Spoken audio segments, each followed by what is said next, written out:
There's your homemade oat bar, nut-free, dairy-free.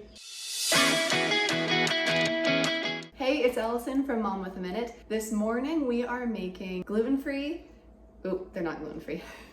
This morning we are making dairy-free and nut-free oat bars. So this is a great snack for my kids. They love them. They're easy to bring places. They're not full of all the junk that you can find in granola bars or any type of snack bar in the store. These bars work great, especially for anybody with dairy allergies or peanut allergies like our family. It's really hard to find a homemade snack bar that doesn't have nuts in it or peanut butter to hold it together. So this is my favorite one that I found. I've changed a couple of the things about it. Instead of, it originally called for chocolate chips, we have changed that to raisins. You can use any sort of dried fruit. We've also tried frozen blueberries and that worked as well. So my kids are watching me do this. We're pretending they're an audience right now and also having snack. Since we're doing this in the morning, coffee, which I kind of go off and on drinking because it hurts my stomach. All those other moms out there know that we kind of need it to survive.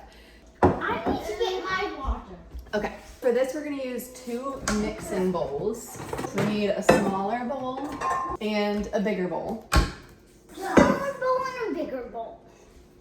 In our bigger bowl, we're gonna put our dry ingredients, and in our smaller bowl, we're gonna put our wet ingredients. This is everything that you're going to need for the oat bars.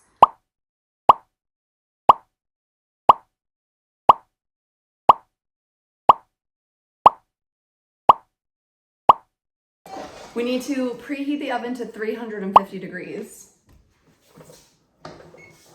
To start, we're going to do 2 cups of old-fashioned oats. 2.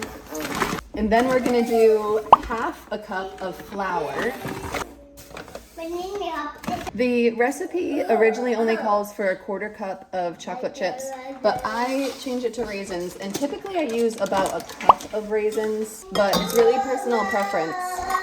Then we need 1 teaspoon of baking powder, which our 1 teaspoon is missing, so this is half, another half. Then we're gonna do half a teaspoon of salt. What is salt? And half a teaspoon of cinnamon. We're going to mix our dry ingredients together and then get started on the wet ingredients. To start off our wet ingredients, we need 2 eggs. 2. Then we're gonna do half a cup of applesauce, unsweetened applesauce. Then we need a 1/4 cup of honey. And because we're using honey for this, it's not recommended to give kids under 1 honey. So I would not recommend this for any kid that's under 1. It also does have raisins, so that's personal when you give your kid raisins. And then the last thing we need is 1 teaspoon of vanilla. Again, this is half a teaspoon, so that's why I'm putting 2 in. Then we're gonna mix those wet ingredients together and mix our wet ingredients into our dry ingredients.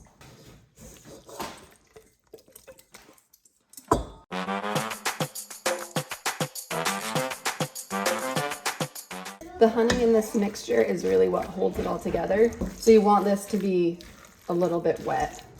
Originally, this recipe calls for an 8x8 pan, but I have found that using a 9x13 pan works a lot better for us because then we can cut them into actual bar shapes, where the 8x8, they turn out to be squares. We're gonna take the pan and we're going to line it with parchment paper.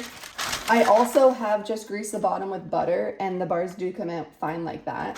So if you don't want to use parchment paper, then you can just grease the bottom. Put the mixture right in here. Smooth this out. And do I usually double it? Yeah, you do. Yeah, I guess putting this in, I do usually double the recipe because our family eats a lot of these. But we'll just smooth that out like that.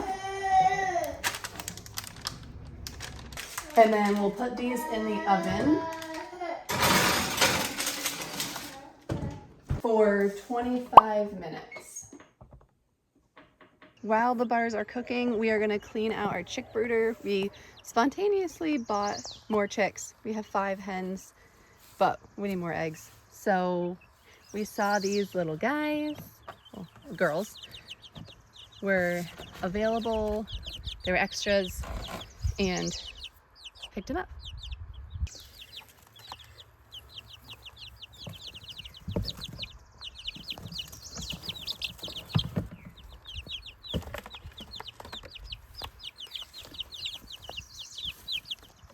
Hi, girls.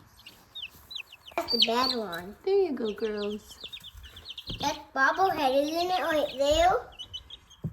They're happy to be back in their home. All right, oat bars are done.